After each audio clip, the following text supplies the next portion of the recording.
الحمد لله رب العالمين الرحمن الرحيم مالك يوم الدين إياك نعبد وإياك نستعين اهدنا الصراط المستقيم صراط الذين أنعمت عليهم غير المغضوب عليهم ولا الضالين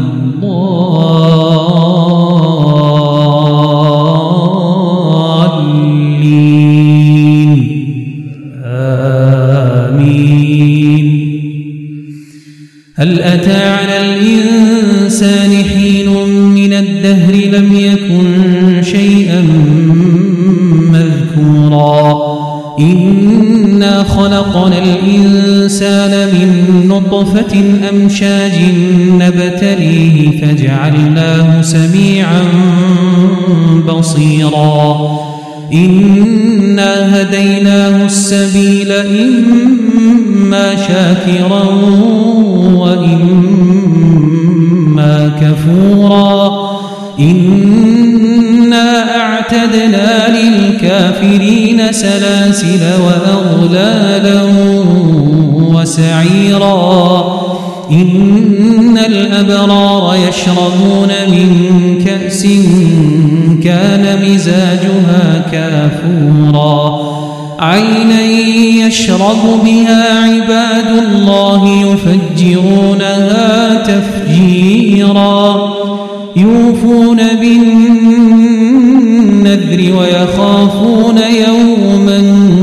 كان شره مستطيرا ويطعمون الطعام على حبه مسكينا ويتيما وأسيرا إنما نطعمكم لوجه الله لا نريد منكم جزاء ولا شكورا إنا نخاف من ربنا يوما عبوسا قمطريرا فوقاهم الله شر ذلك اليوم ولقاهم نضرة وسرورا وجزاهم بما صبروا جنة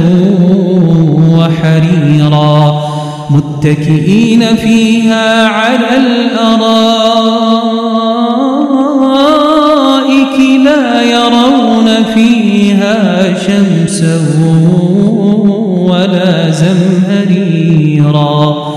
ودانية عليهم ظلالها وذللت قطوفها تذليلا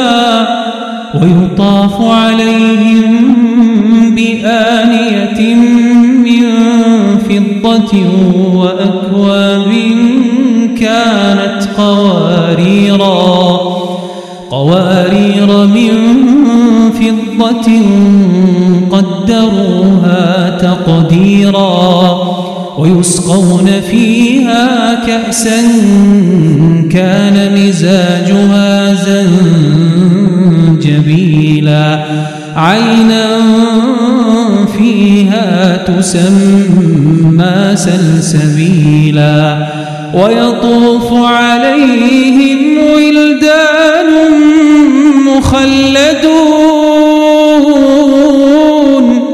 إذا رأيتهم حسبتهم لؤلؤا منثورا وإذا رأيت ثم رأيت نعيما وملكا كبيرا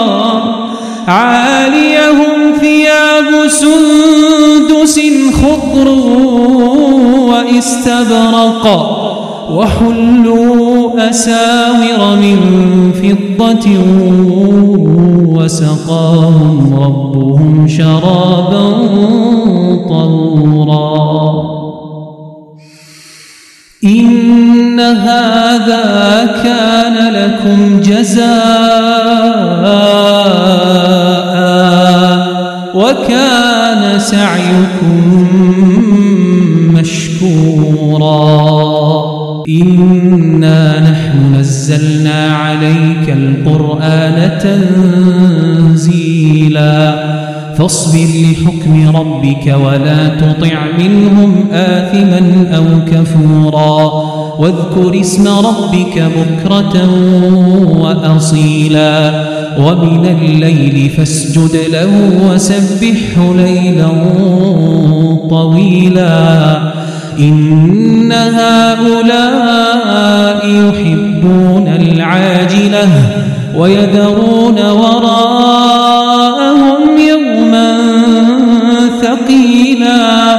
نحن خلقناهم وشددنا أسرهم وإذا شئنا بدلنا أمثالهم تبديلا إن هذه تذكرة فمن شاء اتخذ إلى ربه سبيلا وما تشاءون إلا أن يشاء الله إن الله كان عليما حكيما يدخل من يشاء في رحمته والظالمين أعد لهم عذابا أليما